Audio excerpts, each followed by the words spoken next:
Movie की शुरुआत Kimberly नाम की एक लड़की से होती है जो अपने कॉलेज फ्रेंड्स के साथ वेकेशन एंजॉय करने के लिए कार से जाती है। उसके साथ उसके 3 दोस्त और फ्रैंक भी होते हैं। वो सभी लोग गाड़ी लेकर हाईवे पे पहुंचते हैं, लेकिन वहाँ पर काफी ज्यादा ट्रैफिक होता है। उसी वक्त उनकी गाड़ी के पास एक लेडी आती है, लेकिन उसके थैले के सारे कैन वही रोड पर गिर जाते हैं। इसलिए वे सब लोग उस पर हंसने लगते हैं और वहाँ से आगे निकल जाते हैं। तभी किम्बर्ली का ध्यान पास में चल रही एक स्कूल बस पर जाता है जिसमें सभी बच्चे चिल्ला रहे थे। बाकी लोग इस चीज पर ध्यान नहीं देते हैं। अब जब वह रेडियो ऑन करती है तो न्यूज में बताया जाता है कि आज ही के दिन 1 साल पहले पेरिस प्लेन का क्रैश हुआ था जिसमें बहुत सारे लोग मारे गए थे। किम्बर्ली रेडियो के चैनल को चेंज कर देती है। तभी उसमें एक सॉन्ग प्ले होता है जिसका टाइटल होता है हाईवे टू हेल, यानी कि नर्क में जाने वाली हाईवे। यह सॉन्ग सुनकर उसको काफी अजीब लगता है। साथ ही उस हाईवे पर हमेशा के बजाय आज ज्यादा गाड़ियां हो और उन सब से आगे एक लकड़ी से लोड ट्रक चल रहा था। किम्बर्ली कहती है कि यहाँ पर जरूर कुछ बुरा होने वाला है, लेकिन उसके बाकी दोस्त उसके बात को मजाक समझते हैं। उसी वक्त आगे चल रहे ट्रक में लोड कुछ वुड नीचे गिरने लगते हैं। उसी ट्रक के पीछे चल रहे एक पुलिस ऑफिसर की गाड़ी को कुचल देते हैं। साथ ही वहाँ पर एक बाइकर भी होता है जो मारा जाता है। उनकी कार के साथ साथ और कारें भी होती हैं जो क्रैश हो जाती हैं, लेकिन वह किसी तरह से जिंदा बच जाती है। मगर उसी वक्त एक बेकाबू ट्रक आता है जो कि गाड़ी को भी कुचल देता है, लेकिन तभी वह होश में आती है और हमें पता चलता है कि ये तो बस उसका एक विजन था। असल में अभी तक वे लोग हाईवे पर ही होते हैं। अब अपने बुरे सपने से वह बहुत ज्यादा डर जाती है, लेकिन वह सोचती है कि शायद यह उसका एक सपना। लेकिन अब असली में वही लेडी यहाँ पर आती है और उसी तरह उसके भी कैन नीचे गिर जाते हैं। साथ ही वहाँ से वही स्कूल बस गुजरती है जिसके बच्चे चिल्ला रहे थे। यह सब देखकर वह काफी ज्यादा घबरा जाती है और जब वह रेडियो ऑन करती है तो उस पर वही न्यूज चल रही थी। प्रिडिक्शन देती है कि next song Highway to Hell होगा। उसकी सही प्रिडिक्शन को देखकर बाकी सारे दोस्त चौंक जाते हैं कि काफी देर तक वहाँ रुके रहने से रोड पर जाम लग चुका था। उनमें वो पुलिस ऑफिसर भी होता है जो अब गाड़ी से नीचे उतरकर उनके पास आता है, उनके वहाँ पर रुके रहने का कारण पूछता है। तब वह उसे बताती है कि यहाँ पर एक एक्सीडेंट होने वाला है। उसी वक्त वो लकड़ी वाला ट्रक भी वहाँ से गुजरता है, जिसे देखकर वह ऑफिसर को बताती है कि इसी ट्रक की वजह से एक्सीडेंट होगा और उसके बताने के साथ ही वहाँ पर एक्सीडेंट हो जाता है। ये देखकर सभी लोग डर जाते हैं। उन्हें कुछ भी समझ नहीं आता कि यहाँ पर क्या हो रहा है। साथ ही उन्हें वहाँ के सिग्नल में 10 नंबर दिखाई देता है जो कि पिछले साल भी प्लेन का नंबर होता है। तभी एक बेकाबू ट्रक उनकी गाड़ी को हिट कर देता है, मगर उससे पहले पुलिस ऑफिसर थॉमस उसको बचा लेता है। इस हादसे में उसके तीनों दोस्त मारे जाते हैं। इस एक्सीडेंट में जिंदा बचे लोगों के साथ थॉमस एक मीटिंग लेता है और इस केस में किम्बर्ली भी साथ होती है। और इस केस में किम्बर्ली के साथ भी वही हुआ जो पहले पार्ट में एलेक्स के साथ हुआ था। एलेक्स को भी प्लान क्रैश के बारे में पहले ही पता चल चुका था, लेकिन अब हमें पता चलता है कि एलेक्स अब मर चुका है और उन सभी सर्वाइवर्स में से केवल क्लेयर ही जिंदा होती है और वो खुद को बचाने की पूरी कोशिश कर रही है। अब पूछताछ के बाद सभी सर्वाइवर अपने घर चले जाते हैं, जिनमें से एक इवन नाम का लड़का होता है और उसकी 2.5 करोड़ की लॉटरी लगी थी, इसलिए वो बहुत सारी शॉपिंग करके अपने घर आता है और अपने लिए कुछ नूडल्स बनाने लगता है। लेकिन उसी वक्त एक बर्तन में मैग्नेट गिर जाती है। वह इस चीज पर ध्यान नहीं देता और उसे माइक्रोवेव में रख देता है। इवन अपने लिए गोल्ड वॉचर रिंग लाया था। जब वो रिंग को देख रहा होता है तभी माइक्रोवेव में शॉर्ट होता है, जिससे उसकी रिंग सिंक में गिर जाती है। वो उसे बाहर निकालने के लिए सिंक में अपना हाथ डालता है, लेकिन घड़ी की वजह से उसका हाथ अब सिंक में फंस जाता है। उसी वक्त माइक्रोवेव और स्टोर पर रखे बर्तन में आग लग जाती है, इसलिए वह उसे बुझाने के लिए अपने हाथ से कपड़ा उसकी ओर फेंकता है, लेकिन उसकी वजह से अब आग पूरे घर में फैल जाती है। काफी कोशिश के बाद इवन अपना हाथ बाहर निकाल लेता है, लेकिन तब तक पूरे घर की विंडो और डोर बंद हो जाते हैं, मगर वो विंडो को तोड़कर घर के बाहर आ जाता है। उसी वक्त घर में एक जोरदार ब्लास्ट होता है। इवन वहां पर लगी सीढ़ी से नीचे उतरने की कोशिश करता है, मगर वो सीढ़ी भी ब्लॉक होती है, लेकिन किसी तरह से नीचे उतरने में वह कामयाब हो जाता है और जब वहां से जाने लगता है तो उसका पैर वहां पे पड़ी नूडल पर पड़ता है, जिससे वो फिसल कर नीचे गिर जाता है। उसी वक्त उस सीढ़ी का एक ब्लॉक खुल जाता है और सीढ़ी आकर उसकी आंखों में घुस जाती है, जिससे इवन मारा जाता है। दूसरी ओर हम ऑफिसर थॉमस को देखते हैं जो उस प्लेन क्रैश केस की स्टडी कर रहा था। उसे पता चलता है कि इस हादसे में बचे सभी सर्वाइवर एक एक करके अजीब तरीकों से मारे गए थे और एलेक्स भी अपने सिर पे ईंट गिरने से मारा गया था। इधर हम उन सभी सर्वाइवर्स को देखते हैं जो उस खतरनाक हादसे में जिंदा बचने की वजह से काफी खुश होते हैं, लेकिन जब उन्हें इवन की डेथ के बारे में पता चलता है तो वो सभी घबरा जाते हैं।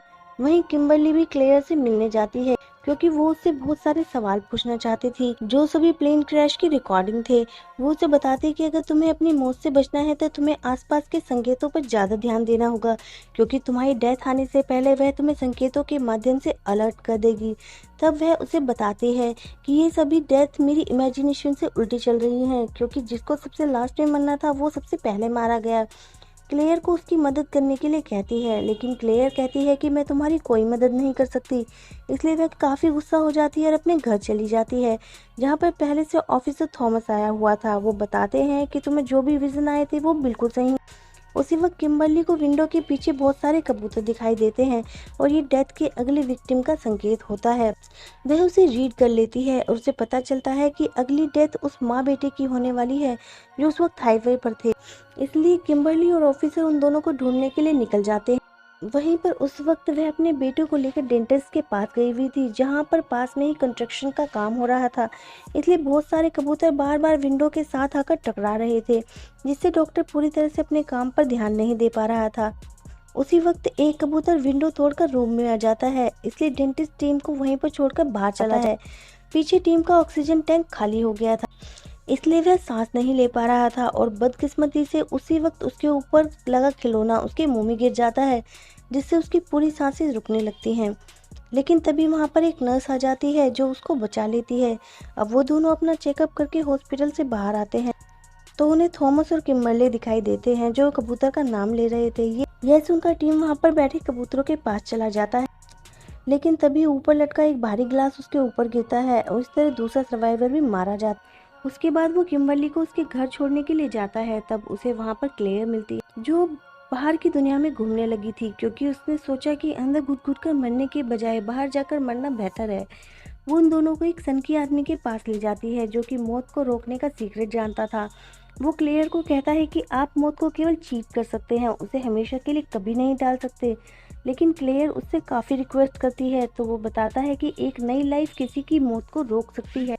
इसके बाद वो तीनों स्टेशन पर होते हैं।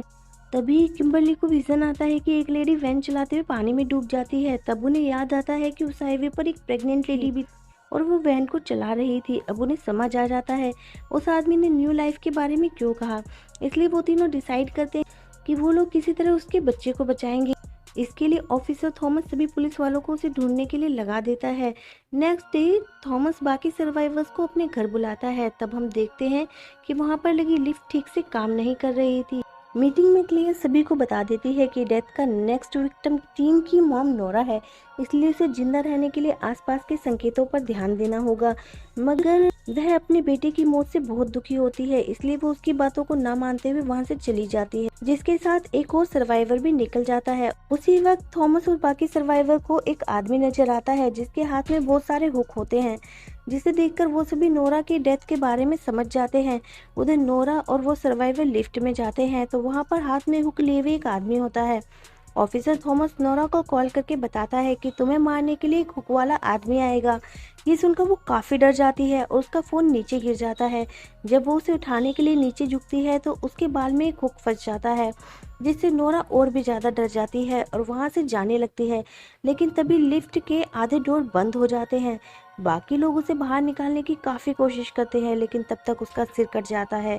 इसके बाद उसको पता चलता है कि उसकी टीम ने प्रेग्नेंट लेडी को भी पकड़ लिया है, इसलिए वो सभी वहां पर जाने लगते हैं। तभी उनके सामने वो लिफ्ट वाला सर्वाइवर आ जाता है जो खुद को शूट कर लेता है, लेकिन उसकी गन से गोली नहीं चलती, जबकि पूरी गन लोडेड थी। इसका मतलब कोई भी सर्वाइवर अपने डेथ टाइम से पहले नहीं मर सकता। अब थॉमस और बाकी लोग पुलिस स्टेशन की ओर निकल जाते हैं। वहीं दूसरी ओर स्टेशन में उस लेडी को दर्द होने लगता है, इसलिए एक ऑफिसर उसे वैन में बिठाकर हॉस्पिटल की ओर निकल जाता है। वहीं थॉमस और बाकी लोग बातें करते हुए जा रहे होते हैं। तभी उन्हें अपनी अपनी स्टोरी से पता चलता है कि उनकी डेथ का कनेक्शन पहले हुए प्लेन क्रैश से जुड़ा हुआ है। उस क्रैश में सभी लोग एक साथ नहीं मरे थे, जिसकी वजह से इस बार डेथ का सीक्वेंस उल्टा हो जाता है। तभी उनकी गाड़ी का एक टायर फट जाता है, जिससे उनका बैलेंस बिगड़ जाता है। उनके सामने वो ही वैन आ रही थी, लेकिन उनकी गाड़ी एक फॉर्म में जाकर क्रैश हो जाती है। मगर यहाँ पर वो सभी लोग जिंदा बच जाते हैं। इधर उस लेडी को ज्यादा दिक्कत हो रही थी, इसलिए वो ऑफिसर बिना रुके वहाँ से निकल जाता है और उसकी गाड़ी के पास रेस्क्यू टीम आती है जो सभी सर्वाइवर को बाहर निकाल लेते हैं। लेकिन एक लड़की अपनी सीट पर फंस जाती है। अब वहाँ पर कुछ रिपोर्टर भी आ जाते हैं जिनकी गाड़ी का टैंक फूट जाता है उसका फ्यूल एक पाइप में बहने लगता है, लेकिन कोई भी इस चीज पर ध्यान नहीं देता है। अब उस लड़की को बाहर निकालने के लिए एक वर्कर गाड़ी को काटने लगता है, लेकिन तभी उसका एयर बैग खुलता है, जिससे वो लड़की भी मर जाती है। उसके हाथ में एक सिगरेट होती है जो हवा से उड़कर उस पाइप के फ्यूल में आग लगा देती है। उस गाड़ी में जोरदार ब्लास्ट होता है, जिससे एक वायर तेजी से दूसरी ओर जाता है और उसे एक सर्वाइवर बीच में से कटकर मर जाता है।